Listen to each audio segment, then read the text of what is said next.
নমস্কার। আগামী ৯ মার্চ আগরতলায় আসছেন বিজেপির সর্বভারতীয় সভাপতি কেন্দ্রীয় মন্ত্রী জেপি নাড্ডা। জেপি নাড্ডার উপস্থিতিতে আগরতলায় স্বামী বিবেকানন্দ ময়দানে বিজেপির রাজ্যে দ্বিতীয়বারের মতো সরকার প্রতিষ্ঠার দ্বিতীয় বর্ষপূর্তি উদযাপন অনুষ্ঠান হবে দলীয়ভাবে বা দলীয় উদ্যোগে। বিজেপির উদ্যোগে এই কর্মসূচির প্রচার ইতিমধ্যে শুরু হয়ে গেছে। এখন অবধি কেন্দ্রীয় বিজেপির সর্বভারতীয় সভাপতি জেপি নাড্ডার উপস্থিত থাকার কথা নিশ্চিত করা হয়েছে। পণ্ডিত দীনদয়াল উপাধ্যায় মার্গের তরফে রাজ্যে কুশাভা ভবনে এই বার্তা পৌঁছে গেছে।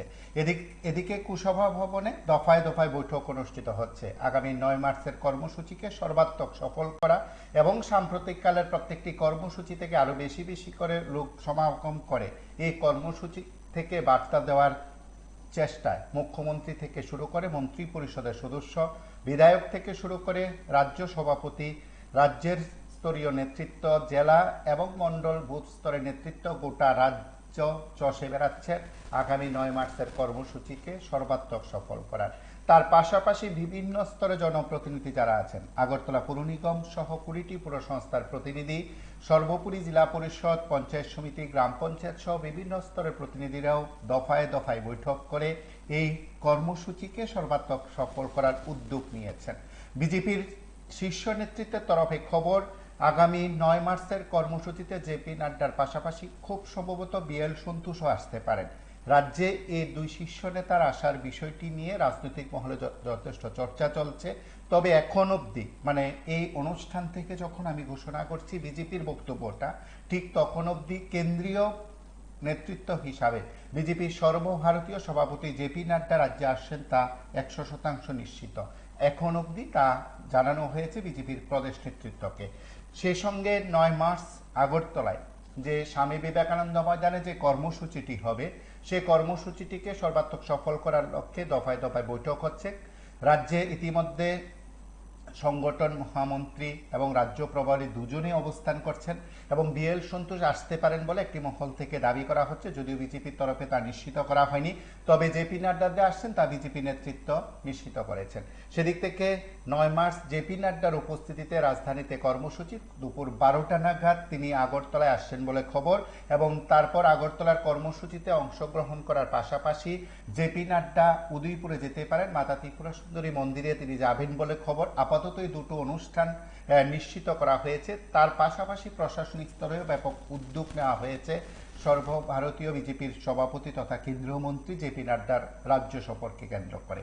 আমরা যতটুকু নেতৃত্বের কাছ থেকে তথ্য জানতে পেরেছি ততটুকুই আমরা আপনাদের কাছে তুলে ধরেছি। হয়তো সেদিক থেকে বিজেপির নেতৃত্ব আরো বিস্তৃত বলতে পারবেন। তবে এখন অবধি জেপি নাড্ডার উপস্থিতিতে বিজেপির দ্বিতীয় বর্ষপূর্তি অর্থাৎ রাজ্যে দ্বিতীয় বিজেপি সরকারের দ্বিতীয় বর্ষপূর্তি উদযাপন দলীয়ভাবে করার সিদ্ধান্ত নেওয়া হয়েছে এবং আগামী ৮ মার্চ আগরতলায় রবীন্দ্র শতবার্ষিকী ভবনে দ্বিতীয় বিজেপি সরকারের দ্বিতীয় বর্ষপূর্তির আয়োজন সরকারিভাবে হবে। আপনারা প্রত্যেকে জানেন ২০২৩ সালের ৮ মার্চ শপথ গ্রহণ করেছিলেন দ্বিতীয়বারের মতো মুখ্যমন্ত্রী হিসাবে ডাক্তার মানিক সাহা এবং তিনি উপনির্বাচনে জয়ী হওয়ার আগে রাজ্যের মুখ্যমন্ত্রী হিসাবে শপথ নিয়েছিলেন।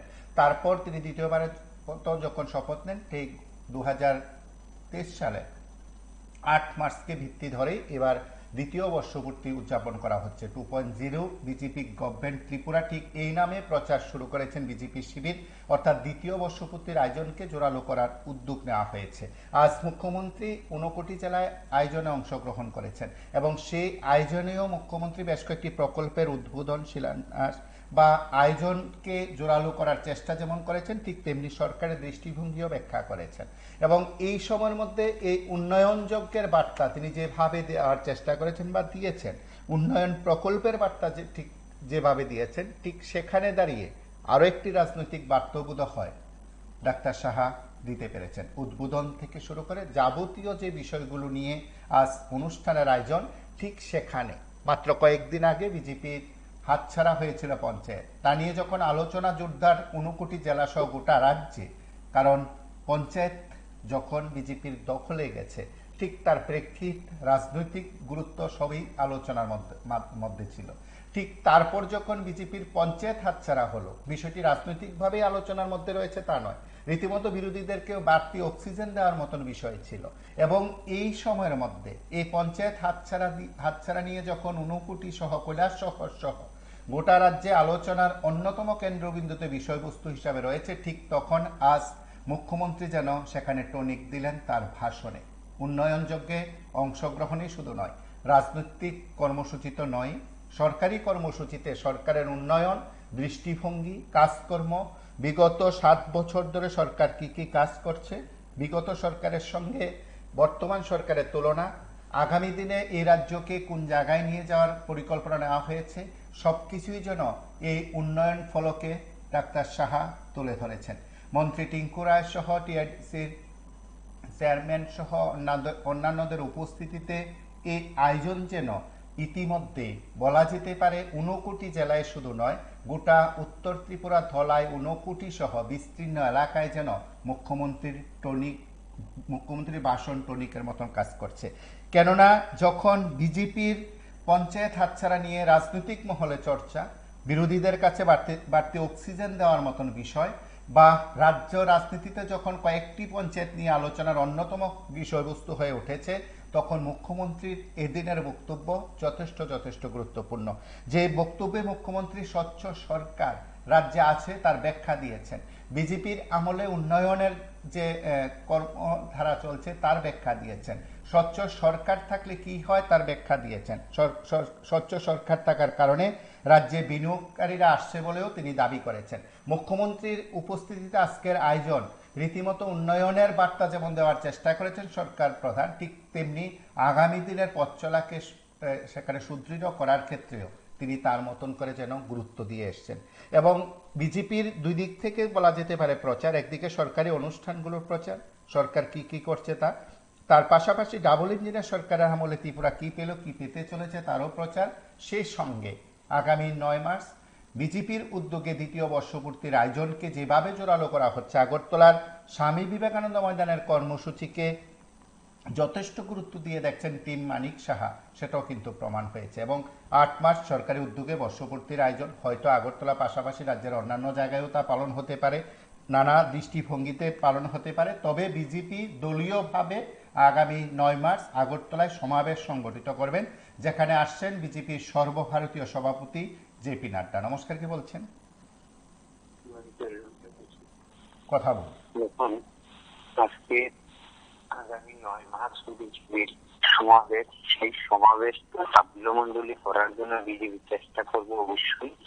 আর বর্তমান যেহেতু ক্ষমতা চেষ্টা করতে হয় না, কারণ যখন মানুষকে বলে যে দায়িত্বই হবে, তাহলে এখানে লোক তো অবশ্যই। আর বর্তমান মুখ্যমন্ত্রী উন্নয়নের ব্যাখ্যা ভুলভাবাইতেছে খালি বিভিন্ন মিডিয়ার মাধ্যমে এবং শিলান্যাস সরকার। আমরা দেখলাম যে সরকারের যে শিলান্যাস, উন্নয়নের শিলান্যাস আর দুর্নীতির শিলান্যাস, দেখেন শুধু কেলেঙ্কারি, যেখানে নেবেন কেলেঙ্কারি, বিশ্ববিদ্যালয়ে কেলেঙ্কারি। তো এই শিলান্যাসটা যদি আপনাদের মাধ্যমে মাননীয় মুখ্যমন্ত্রী একবার করতো, সেটা দেখেও আমরা এতে পারতাম। দুর্নীতি শিলান্যাসটা তো আর করে না, উন্নয়নের শিলান্যাস। উন্নয়নের শিলান্যাসটা কোন জায়গায়? শুধু শহরটা, গ্রাম শহর সমস্তখানে উন্নয়ন করতে হবে। গ্রাম উন্নয়ন হয়ে শহর উন্নয়ন হবে। আমরা তো দেখি শহরের উন্নয়ন, কিন্তু গ্রামের উন্নয়ন নয়।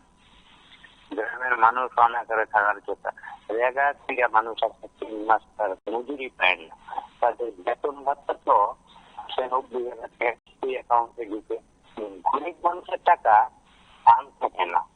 তারা কোন উন্নয়ন করতেছে আমাদের জন্য, ত্রিপুরাবাসীর জন্য? ডাবল ইঞ্জিনের সরকার আর ডাবল কেলেঙ্কারি। যেখানে যাইবেন সারা ভারতবর্ষে শুধু পেপার লিক হয়ে যায়, এখানে কেলেঙ্কারি হয়।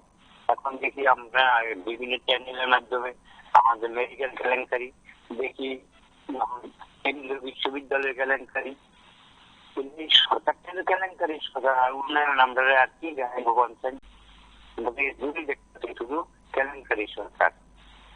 আমরা চাই মাননীয় মুখ্যমন্ত্রী যে কেলেঙ্কারি শিলান্যাসটা একবার কইরা দেখা আমরা কি বলা।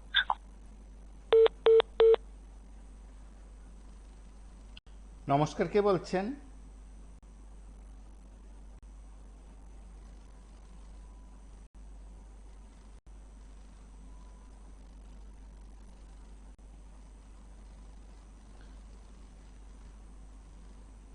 নমস্কার, কে বলছেন? কথা বলুন, কথা বলুন। তারপরে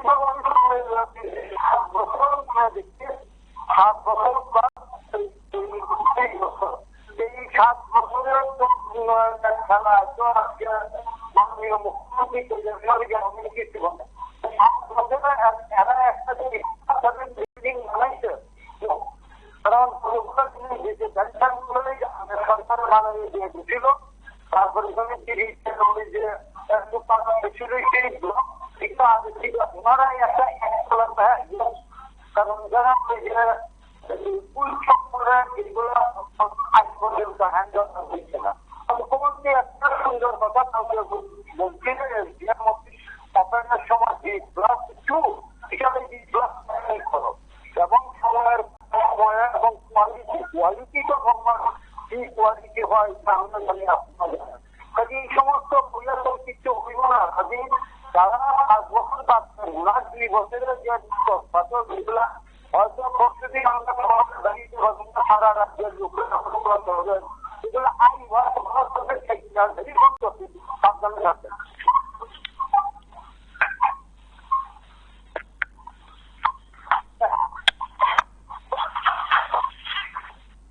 আমরা একবার শুনবো আজ মুখ্যমন্ত্রী সরকারি আয়োজনে অংশগ্রহণ করে বক্তব্য রাখতে কি বলেছেন। কিছুদিন আগে গত পরশুদিন আমি এলিমকো যে অক্সিলারি প্রোডাকশন সেন্টার বিশালগড়ে আমি গিয়েছিলাম। সেখানে আমাদের নর্থ ইস্টার্ন জোনের প্রথম যে আর্টিফিশিয়াল লিম যেটা তৈরি হয় যারা দিব্যাঙ্গজন আছে বা যারা বয়স হয়ে গেছে, বৃদ্ধ, নমস্কার, কে বলছেন? যারা বয়স্করা আছেন। হ্যালো, হ্যাঁ কথা বলুন। বলছি স্যার, আমরা আসলে কোন সময় ডাবল ইঞ্জিনের সরকারটা শুনি নাই। হ্যাঁ, এখন শুনছি ভালো লাগছে। তো ডাবল ইঞ্জিনের সরকারটার কাজ আমার মনে হচ্ছে যে মেরিট ইউনিভার্সিটি, বার্থডে, তারপরে খেলাধুলা, মেলা, এগুলি নিয়ে ওদের খুব ভালো ইলেকশন আছে এবং সেখানে নাচের পাড়া, এই আর কি আমাদের সংখ্যাটা মনে হয়। এটাই বলার শুভকামনা।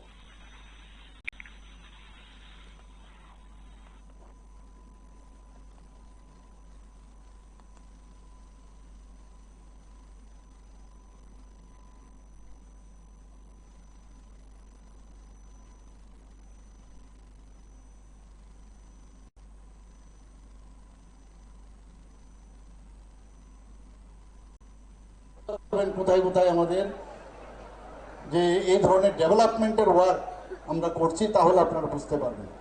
যেমন একজন বলছিলেন যে এখন থেকে এয়ার স্ট্রাইক বা যদি সার্জিক্যাল স্ট্রাইক হয়, ওনাদেরকে নিয়ে সার্জিক্যাল স্ট্রাইকে যাবেন এবং ওখানে ওনাদেরকে রেখে আসবেন, এইরকমও কথা আমার সেখানে আমি বলেছিলাম। তো আমাদের মাননীয় প্রধানমন্ত্রীজি বারবার বলছেন যে অ্যাক্ট ইস্ট পলিসি, যখন উনি বলছেন যে নর্থ ইস্ট যদি ডেভেলপ না হয় তাহলে ভারতবর্ষ কোনো অবস্থায় ডেভেলপমেন্ট হবে না। এবং সেই দিশায় কিন্তু যেমন কথা তেমনি কাজ, সেই কাজটা এখন শুরু হয়ে গেছে, তীব্র গতিতে শুরু হয়েছে, আপনারা সবাই দেখছেন।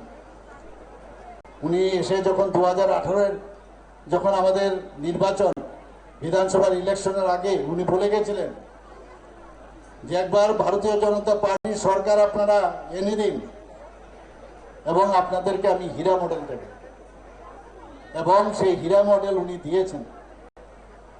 শুধু ত্রিপুরাতে না, নর্থ ইস্টের সমস্ত জায়গায় এখন ন্যাশনাল হাইওয়ে এবং বিশেষ করে ত্রিপুরাতে ইন্টারনেট, আপনার মুম্বাই এবং চেন্নাইয়ের পরে ত্রিপুরাতে এত ভালো স্ট্রং যে ইন্টারনেট আমাদের ত্রিপুরাতে, এবং তার সুযোগও আমরা এখানে, তার লাভ আমরা পাচ্ছি।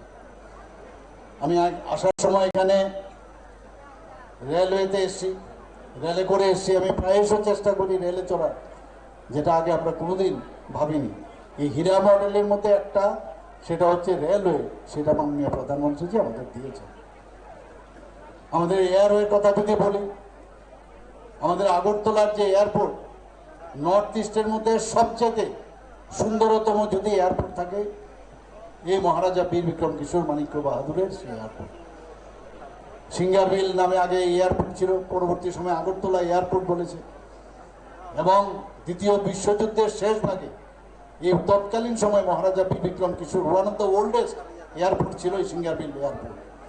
সেটাকে মান্যতা এর আগে কোনো সরকার দেয়নি, কিন্তু আমাদের সরকার আসার পর আমরা প্রথমে, যার হাত ধরে এই সিঙ্গারবিল এয়ারপোর্ট হয়েছিল, এত পুরনো এয়ারপোর্ট, মহারাজা বীর বিক্রম কিশোর মাণিক্য বাহাদুরের নামে আমরা সেই এয়ারপোর্টের নাম দিয়েছি। আরও বিভিন্ন প্রকল্প, বিভিন্ন ডেভেলপমেন্টের বিষয় আমরা যখনই মাননীয় প্রধানমন্ত্রীজির কাছে যাই, আমাদের মাননীয় গৃহমন্ত্রীজির কাছে আমরা যাই, অমিত শাহজির এখানে, সাথে সাথে আমাদের সেই কাজটা কিন্তু হয়ে যায়। আপনারা কিন্তু কিছুদিন আগেও দেখেছেন, আমি মাননীয় প্রধানমন্ত্রীজির কাছে গিয়েছিলাম।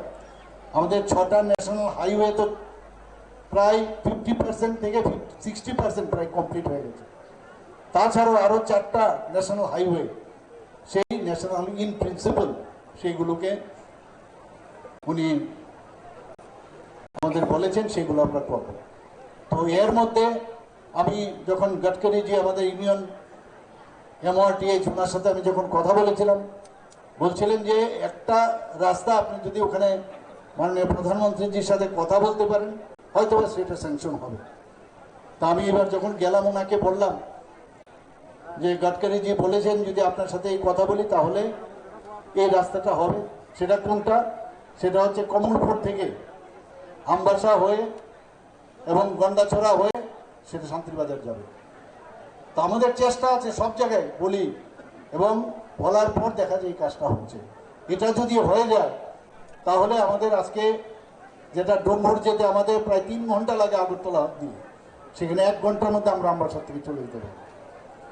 তো উন্নয়নের যোগ্য আমরা দেখতে পাচ্ছি, এতদিন বাদে প্রকৃত অর্থে উন্নয়ন কাকে বলে সেই কাজটা আমরা এখন করতে পারছি, এবং একমাত্র ডাবল ইঞ্জিনের সরকারের কারণেই সেটা সম্ভব হচ্ছে। যে কোনো জায়গা যদি ডেভেলপমেন্ট আমরা চাই, সেখানে শান্তি এবং সম্প্রতি সেটা সবচেয়ে বেশি ইম্পর্টেন্ট। এবং আমরা দেখেছি মাননীয় প্রধানমন্ত্রীজি যখন আসলেন 2014-তে, এখন পর্যন্ত প্রায় 12টা থেকে 13টা নর্থ ইস্টার্ন রিজনে যে অ্যাকর্ড হয়েছে শান্তি প্রতিষ্ঠার লক্ষ্যে যে হয়েছে, তার কারণে আজকে নর্থ ইস্টার্ন জোনে শান্তি প্রতিষ্ঠিত হয়েছে। আগে কথায় কথায়, নমস্কার, কে বলছেন? আমরা যদি ধর্মনগরে আসতাম, আগরতলাতে আসতাম। হ্যাঁ বলুন। Hello sir. কথা বলুন। স্যার বলছিলাম যে আমি দীর্ঘদিন চেষ্টা করছি যে আপনাদের চ্যানেলের মাধ্যমে কিছু কথা বলার জন্য। বলছিলাম স্যার, এই যে টিবি হসপিটালে সামনে যে দোকানগুলো আছে, ওই দোকানগুলোতে যাতে স্মার্ট কার্ডের ওষুধ যাতে সাধারণ মানুষ যাতে পায়, এটা যাতে বিল যাতে করে আবার বাপসে টাকা যাতে না মিলে, সরাসরি যাতে টাকা পাওয়া যায়। স্যার, এটা যেহেতু সরকারের আয়ত্তে যাতে থাকে, এটাই আমার বার্তা।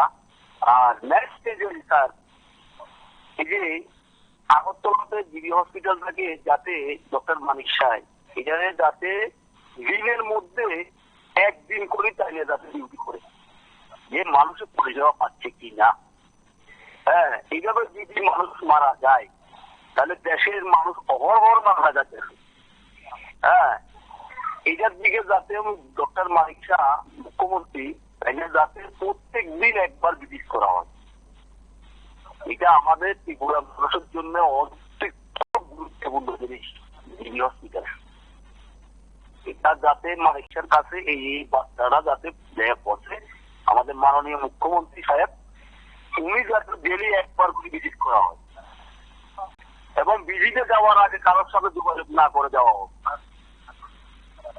মানুষের মৃত্যুর মিছিল যাতে বন্ধ করা হোক, এটা যাতে তাইলে অভিলেখে যাতে বহন করা হোক, এটা আপনাদের মাধ্যমে আমি এটাই বলছি। নমস্কার।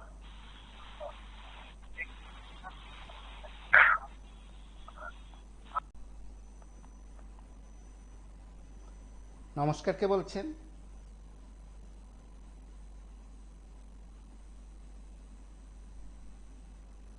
আপনারা প্রত্যেকে জানেন যে আগামী 9 মার্চের কর্মসূচি শুধু নয়, 8 মার্চের সরকারের উদ্যোগে যে বর্ষপূর্তির আয়োজন তাকেও প্রচারের আলোয় নিয়ে আসা হয়েছে বিজেপির তরফে, সরকারের তরফে। এবং প্রত্যেক জায়গায় বিজেপির বর্ষপূর্তি, উন্নয়নমূলক কাজকর্ম গত 7 বছর অর্থাৎ বিগত 2 বছর এবং সর্বমোট 7 বছর যে কাজকর্ম সবকিছুই সেখানে তুলে ধরার উদ্যোগ নেওয়া হয়েছে। বিজেপি সরকারের আমলে কি পরিবর্তন এসছে, কি কি কাজ হয়েছে, সবকিছু বিষয় নিয়ে লিফলেট করার উদ্যোগের কথাও হয় সরকারের তরফে। আপনারা নানা জায়গায় কথা শুনেন, নানা জায়গায় বক্তব্য শুনেন, নানা জায়গায় প্রকল্পের উদ্বোধন, শিলান্যাস কিংবা অন্যান্য আয়োজন দেখেন। সবকটি আয়োজনকে এক জায়গায় রেখে মানুষের কাছে তুলে দেওয়ার প্রয়াস হয়তো সরকার নিয়েছে। সেদিক থেকে বিগত 7 বছর কি কি কাজ হয়েছে তা বোধ হয় লিফলেটে তুলে দেওয়া কিছুদিন আগে গত পরশুদিন আয়োজনকেই গুরুত্ব দেওয়া হয়েছে। মুখ্যমন্ত্রী আজ কিন্তু সেই বিষয়গুলো গুরুত্ব দিয়েছেন ভাষণের প্রথম থেকে শেষ পর্যন্ত। মুখ্যমন্ত্রী বলেছেন যে রাজ্যে ডাবল ইঞ্জিনের সরকার যে উদ্যোগ নিয়ে কাজ করছে সেটা জনকল্যাণে এবং স্বচ্ছ সরকার প্রতিষ্ঠার পর এই রাজ্যে আমূল পরিবর্তন এসেছে। জাতীয় সড়কে শুধুই নয়, রেলপথ সম্প্রসারণের ক্ষেত্রে নতুন নতুন দৃষ্টিভঙ্গির কথা বলেছেন এবং বিকল্প যে সড়ক বা বিকল্প যোগাযোগ ব্যবস্থা তাকেও জোরালো করার চেষ্টা করা হয়েছে। জাতীয় সড়কের সংখ্যা বৃদ্ধি শুধু নয়, শিক্ষা, স্বাস্থ্য, কৃষি সামগ্রিক দিক থেকে এই রাজ্যের অগ্রগতি বিজেপির শাসন আমলে হয়েছে বলে দাবি করেছেন মুখ্যমন্ত্রী। আজ মুখ্যমন্ত্রী কি বলছেন আমরা আরো কিছু শুনবো। আমরা যদি সাবরুমে যেতাম, এসকোর্ট ছাড়া সম্ভব হতো না, এবং এসকোর্টে দেখা গেছে প্রায় 10 থেকে 12 ঘন্টাও লেগেছে। নর্থ ইস্টার্ন জোনের কথা বলে তো লাভই নেই। গুয়াহাটি রেলওয়ে স্টেশনে কখন যে ডাইনামাইট সেখানে ফাটবে কেউ জানে না, বোম কখন পড়বে কেউ জানতো না। সেই জায়গায় আজকে নর্থ ইস্টার্ন রিজিয়নে শান্তি প্রতিষ্ঠিত হয়েছে এবং সেই কারণেই কিন্তু এই ডেভেলপমেন্ট, এই যে উন্নয়নের যে দিশা মাননীয় প্রধানমন্ত্রীজি দেখিয়েছেন যে 2047-এর মধ্যে বিকশিত ভারত করার যে সংকল্প উনি নিয়েছেন সেটা কিন্তু সম্ভব হচ্ছে। আমরা সবাই মিলে কাজ করছি। আমরা এর মধ্যে আপনারা দেখেছেন যে বাইরের থেকে প্রচুর ইনভেস্টার এখন ত্রিপুরাতে আসতে চাইছে। কারণ মেইন কারণ কি? ট্রান্সপারেন্সির সরকার। এটা ট্রান্সপারেন্সি যদি থাকে এবং বিশ্বাস যখন থাকে যে এই গভর্নমেন্টের সময়ে যদি আমরা সেখানে নিবেশ করি তাহলে আমাদের যে নিবেশের যে মূল্য সেটা সুরক্ষিত থাকবে। তো এই কারণে ত্রিপুরাতে এখন শান্তি আছে। আমরা সব জায়গায় আমি যেটা বলি বলছি, বিজেপি যা বলেন যে দেশের উন্নয়ন করছে, রাস্তা করছে, উন্নতি করছে, রেলের উন্নতি করছে, আসলে মানুষের কোন উন্নতিটা দরকার? এটা কি কালবিয়া, মানে ওই আমরা গায়া একটা বাসা আছে না, কালবিয়া আড্ডাকে বিজেপির অবস্থাটা হচ্ছে এইরকম। দেশের সর্বনাশ করে মানুষের শিক্ষা ব্যবস্থা, রুটি রোজগার বরবাদ করে রাস্তা করার মানে উন্নতি হয় দেশ।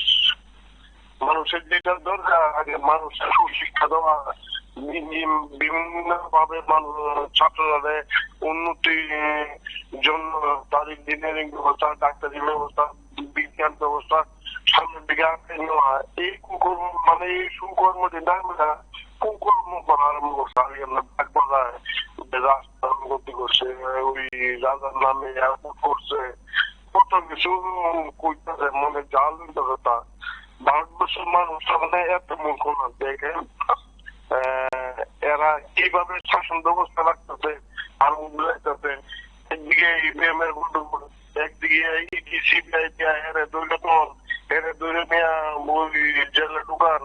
এবার 260 বছর নাও আপনি দেখেন আইনে তো 260 বছর করবো, উড়ে করবো, উড়ে না করে ডাইরেক্ট মেয়াদ হয়ে দিতেছে মোদী সাহেব। তো এই লোক বিজেপির আম অবস্থা, এইভাবে সরকার বাড়ছে দেশটার মধ্যে কি ধরনের কেলেঙ্কারি এরা করে যাচ্ছে মানে কল্পনা অতীত খবর আছে। বাংলাদেশে পঞ্চায়েত কি একটা দেখালেন, পঞ্চায়েত হাত চালানো, পার্টি হাত চালাইব এবং যত নেতা আছে সমস্ত নেতাদের কোন দিকে কেনা যাইব, মানে হাত চালা হইব, একজনের দিকে একজন হাত চালা হয়ে যাবো, এইটা দেখবেন সময়কাল মানুষ বুঝে গেছে যে দুর্নীতি কারা হয়। আর ভারতবর্ষের যে প্রশাসনরা কিভাবে বরবাদ করছে, একটা এই ধরনের প্রাইম মিনিস্টার দায়িত্ব নিয়ে বরবাদ করা যায় না, তার হিসাব সব দিতে সবাই হিসাব দিতে শুরু হয়ে গেছে। যে চিন্তাধারা দেশ আমরা চাইছি সেই চিন্তাধারা এখন মানুষ দেখছে, দেখেন আগামী দিন এতে অস্তিত্বটা আমরা যে করি বিদেশি ব্রাহ্মণ বেশি যাওয়ার পরে এরা শাসন ব্যবস্থা নিতে হাতে, তবে তাদের শাসন ব্যবস্থা তো থাকতে না, তারা দেশে থাকতে পারে কিন্তু সন্দেহ আছে যথেষ্ট। দেশটাকে ধ্বংস করে দিছে এই বিজেপি গভর্নমেন্ট, RSS মোমবাতিরা। তবে মানুষ সকলের সহজে তো বুঝবো না, আস্তে আস্তে বুঝতেছে, লক্ষ লক্ষ লোক বুঝতেছে, যারা কিছু পাইতেছে তারা পার্টির মধ্যে ঘের ঘের করতেছে। এরা EVM এর গন্ডগোল দেওয়া, ABM গন্ডগোল বিরাট CBI ED দিয়া ধরে নিয়ে এইভাবে সরকার টিকা ভারতবর্ষ শুনছেন কোনোদিন কোন বিশ্বের কোন রাষ্ট্রে বা ভারতবর্ষে এই ধরনের কেলেঙ্কারি বিজেপি কোন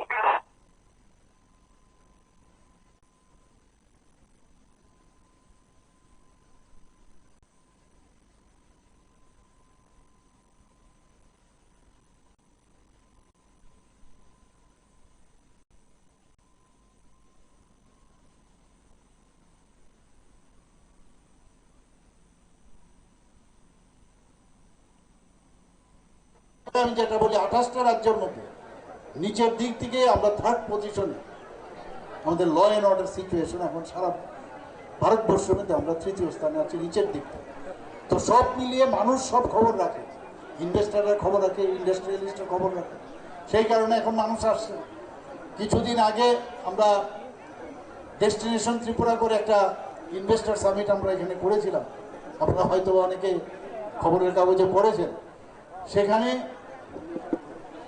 প্রায় 87টার মতো ইনভেস্টার আমাদের মৌ করেছে ত্রিপুরা সরকারের সাথে, এবং তার মূল্য প্রায় 3,700 কোটি টাকার যে নিবেশ ওনারা করবেন, সেটা আগে কিন্তু আমরা কোনোদিন দেখিনি। বিভিন্ন সেক্টরে এখন মানুষ বাইরের থেকে আসে।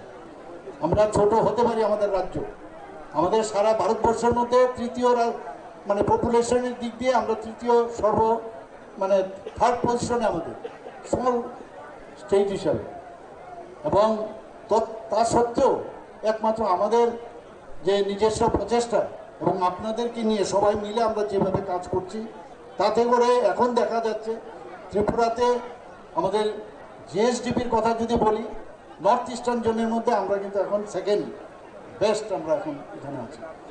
যেখানে পার ক্যাপিটা ইনকাম, সেখানেও কিন্তু আমরা দেখতে পাচ্ছি যে আমাদের প্রায় আগে 1 লক্ষ ছিল না, সেই জায়গার মধ্যে এখন 1 লক্ষ প্রায় 91,000-এর মতো হয়ে গেছে।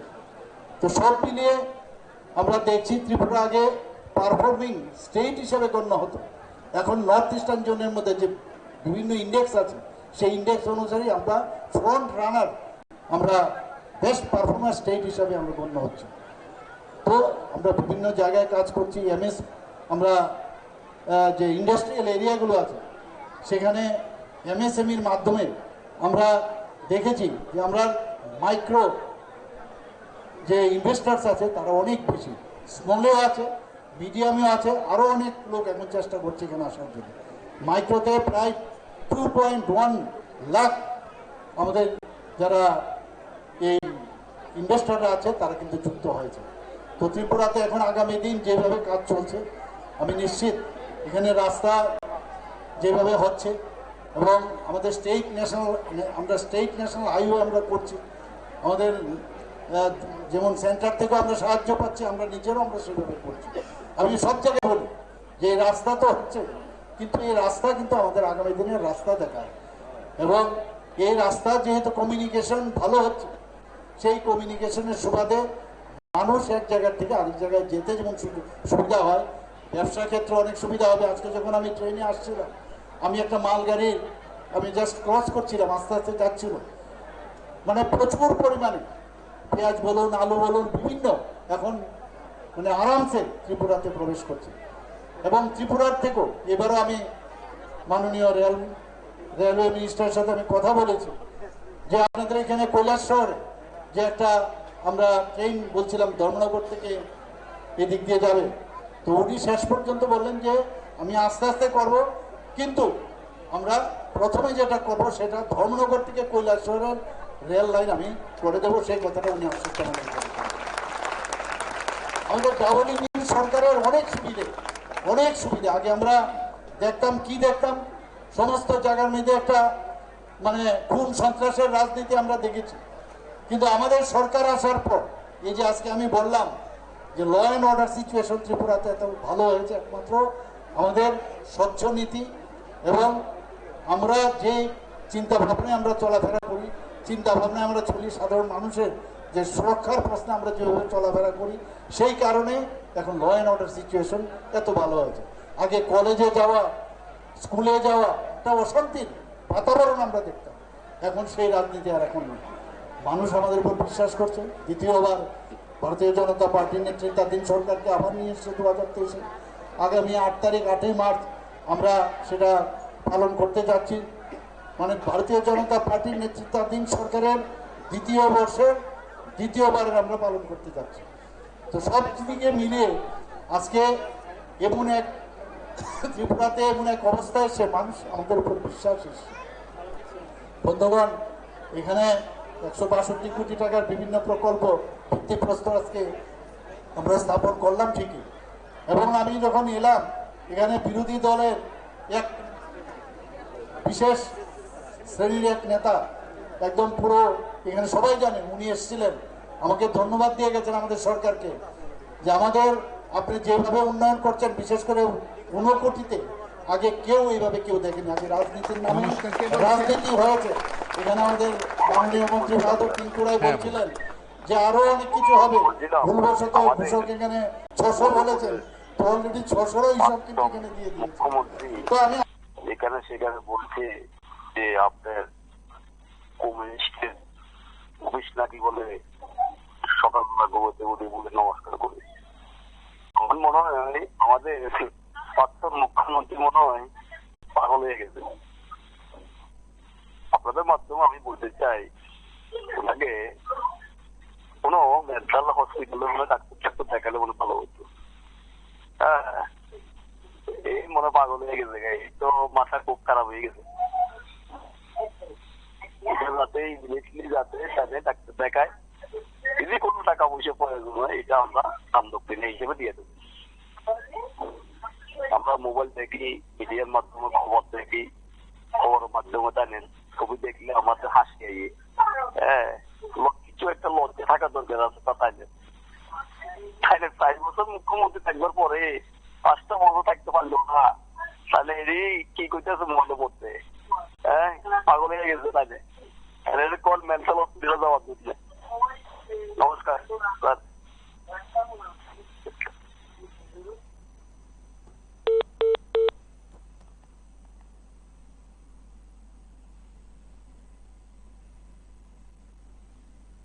নমস্কার, কে বলছেন?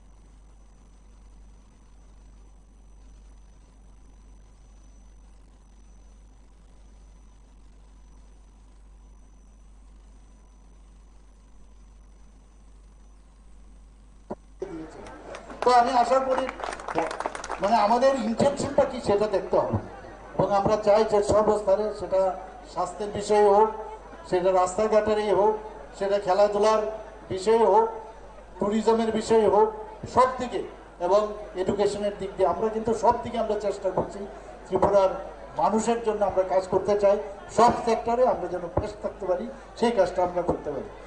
এখানে পানীয় জলের সম্পর্কে অনেক সময় অনেক খবর আসে, কাজ করতে গেলে অনেক সময় সমস্যা হবে। তো সব জায়গায় যাতে ট্রান্সপারেন্সি থাকে, এবং আমাদের সরকার একটা জিনিস আছে, যখন কোনো জায়গার মধ্যে কোনো খবর আসে সাথে সাথে আমরা কিন্তু সেটাকে অ্যাড্রেস করি, এবং তার যদি কোনো জায়গায় সমস্যা হয় সমাধানের আমরা চেষ্টা করি। আগে সরকার আমরা দেখেছি, আমরা সবাই এই সরকার সমাধান ওরা সমস্যা সৃষ্টি করে ওরা সরকারে থাকতো। আর আমাদের সরকার যখন আসলো আমরা সমাধানের করে আমরা সরকারে থাকতে চাই। আমরা আজকে 2 বছর পূর্ণ হতে যাচ্ছে, আগামী আরো 3 বছর আছে। আমি নিশ্চিত যে আমাদের সরকার, মাননীয় প্রধানমন্ত্রী নরেন্দ্র মোদীজি আমাদের উপর যে আশীর্বাদ উনি বর্ষিত করেছেন, আমাদের শুধু কৈলাস শহরে না, সমস্ত ত্রিপুরাতে সব জায়গার মধ্যে, সমস্ত 59 জেলা থেকে আরম্ভ করে সমস্ত জেলায় আমরা বিভিন্নভাবে আমরা উন্নয়ন আমরা করব, সেই বিষয়টা আমি আশ্বস্ত করতে চাই সমস্ত ত্রিপুরাবাসীকে। বন্ধুগণ, ত্রিপুরার বিশেষ করে ইয়ুথদের, এখন আমাদের ত্রিপুরাতে যে ইয়ুথ, তাদের কিন্তু ট্যালেন্টের অভাব নেই। আমরা বিভিন্নভাবে তাদেরকে যে এন্টারপ্রেনার বানানোর চেষ্টা আমরা করছি। কিছুদিন আগেও আপনারা দেখেছেন, আমরা সেখানে আমরা বলেছি, আমাদের মাননীয় গৃহমন্ত্রীজি উনি ভিডিও কনফারেন্সের মাধ্যমে আমাদের সাথে ভার্চুয়ালি উনি আমাদের সাথে যুক্ত হয়েছিলেন। সেখানে প্রায় আমরা এখন পর্যন্ত মানে সেদিনের যে গ্রুপ ডি এবং গ্রুপ সি তার আগে সব মিলিয়ে এই সরকার আসার পরে 16,000-এর উপরেও আমরা সরকারি চাকরি আমরা বন্ধ করি। একদিকে চাকরি দিচ্ছি, এন্টারপ্রেনারশিপ আমরা বাড়াচ্ছি, বিভিন্ন যারা বাইরের থেকে ইনভেস্টর সেখান থেকে তারা আসছে, এবং সেখানেও চাকরির সুবিধা, কর্মসংস্থানের সুযোগ আমরা করে দিচ্ছি। আমাদের যে অন্যান্য যে চাকরি, যারা ক্যাজুয়াল লেবার যারা আছে বা কর্মচারীরা আছেন, সে সব মিলিয়ে সেখানেও আমরা প্রায় 5 থেকে 5,500-এর মতো কর্মচারী আমরা সেখানে আমরা নিয়োগ করেছি। তো আমরা শুধু মানে চাকরি খালি দেবো সেরকম না, কর্মসংস্থানের সুযোগ করাটা হচ্ছে আমাদের ইম্পর্টেন্ট। বন্ধুগণ, আমি এখানে কিছুদিন আগে আপনারা দেখেছেন যে ডেন্টাল কলেজ, আমাদের গভর্নমেন্টের ডেন্টাল কলেজ আমরা খুলেছি ত্রিপুরাতে। গভর্নমেন্ট ডেন্টাল কলেজ অনেকে ভেবেছিল ত্রিপুরাতে কোনোদিন সম্ভবই হবে না, সেই জায়গায় মাত্র 8 থেকে 9 মাসের মধ্যে মাননীয় প্রধানমন্ত্রীজি নিজে এসে তার উদ্বোধন করে গেছেন। আপনারা সবাই জানেন 50 সিটের ছিল, সেই 50 সিট থেকে এবার আরো 13 সিট বেড়েছে, সেখানে গিয়ে প্রায় 63টা সিট হয়েছে। 202 কোটি টাকা আবার আমরা পেয়েছি মাননীয় প্রধানমন্ত্রীর কারণে, এবং সেটা আমরা যে মাননীয় প্রধানমন্ত্রীজির যে ফান্ড আছে সেখান থেকে আমরা সেটা পেয়েছি। ন্যাশনাল হাইওয়ে আপনারা সবাই জানেন প্রায় 839 কিলোমিটারে ন্যাশনাল হাইওয়ে জন্য আমাদের টার্গেট আছে।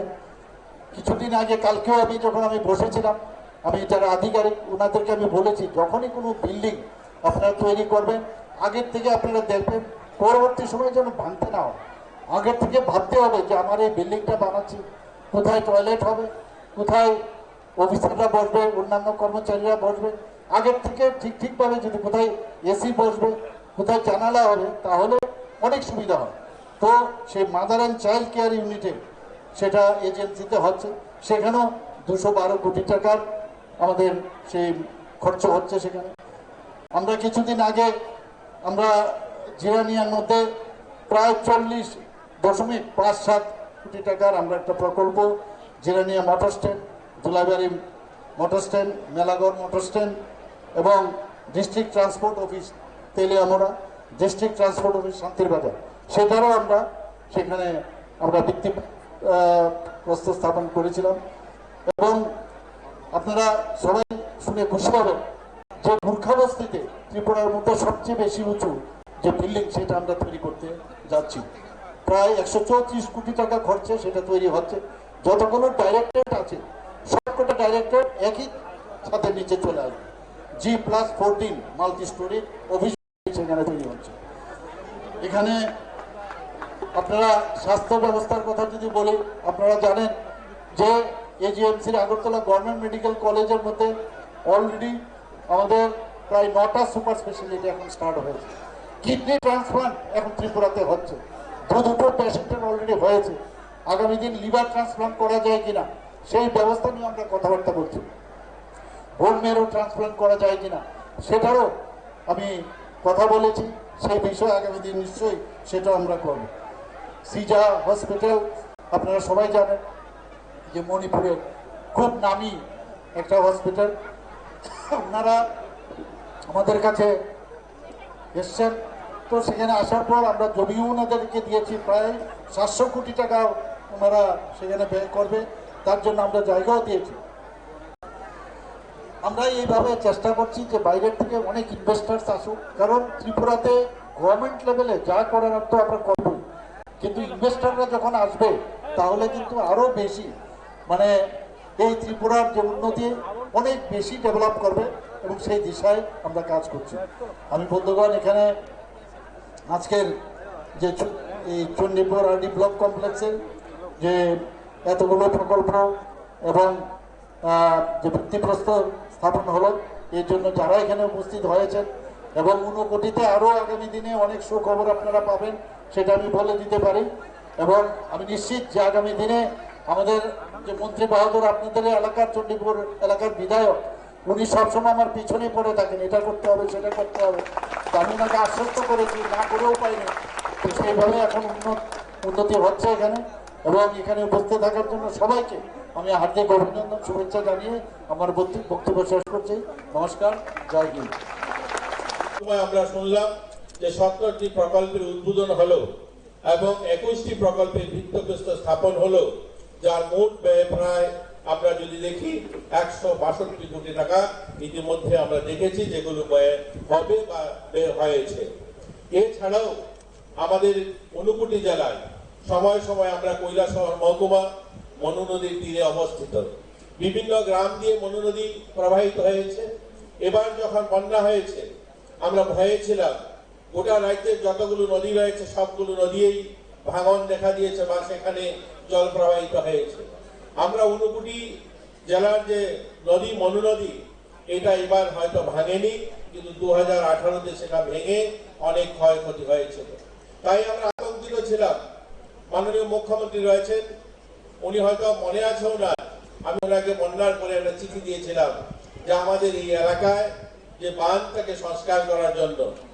এই বাঁধ নিয়ে আমি দেখেছি কৈলাস শহরের রাজপথে অনেক রাজনৈতিক দল মিছিল মিটিং করছেন, কিন্তু আমরা সকলেই জানি এই দলটা এরকম একটা সরকার যে আন্দোলন লড়াই করতে হয় না, মানুষের সমস্যা মানুষের জীবনমান রক্ষা এই সরকারের প্রথম প্রায়োরিটি। মাননীয় মুখ্যমন্ত্রী আমাদের সচিবকে পাঠিয়েছেন, পিডব্লিউডি এবং ওয়াটার রিসোর্সের সচিব এসেছেন, গোটা জেলা দেখেছেন, তিনি পর্যবেক্ষণ করেছেন এবং সঙ্গে সঙ্গে প্রায় 30 কোটি টাকার কাছাকাছি স্যাংশন দিয়েছেন সেই বাঁধ সংস্কারের জন্য।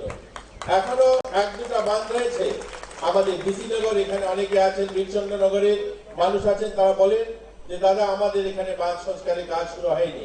আমি তাদেরকে আশ্বস্ত করছি যে মাননীয় মুখ্যমন্ত্রী রয়েছেন, আমরা জানি উনি সেটাও করবেন। আমরা ওটার জন্য আমরা আবেদন জানিয়েছি যে আমরা গরুগাঁও, বিলাসপুর, বিসিনগরের সন্তল হয়ে যে মনু নদী এসছে। আপনারা শুনলেন মুখ্যমন্ত্রী এবং মন্ত্রী টিঙ্কু রায়ের বক্তব্য। তারা প্রত্যেকে এই রাজ্যের বুকে উন্নয়নের ব্যাখ্যা দিয়েছেন। অবশ্যই নজর 8 এবং 9 মার্চ দুটো কর্মসূচিকে যথেষ্ট গুরুত্ব দিয়ে দেখছেন। আগামী 9 মার্চ জেপি নাড্ডার উপস্থিতিতে আগরতলার কর্মসূচি থেকে বিজেপি কতটা শক্তি দেখাতে পারে সেটা সময় বলবে। আজ এ পর্যন্তই। নমস্কার, শুভরাত্রি।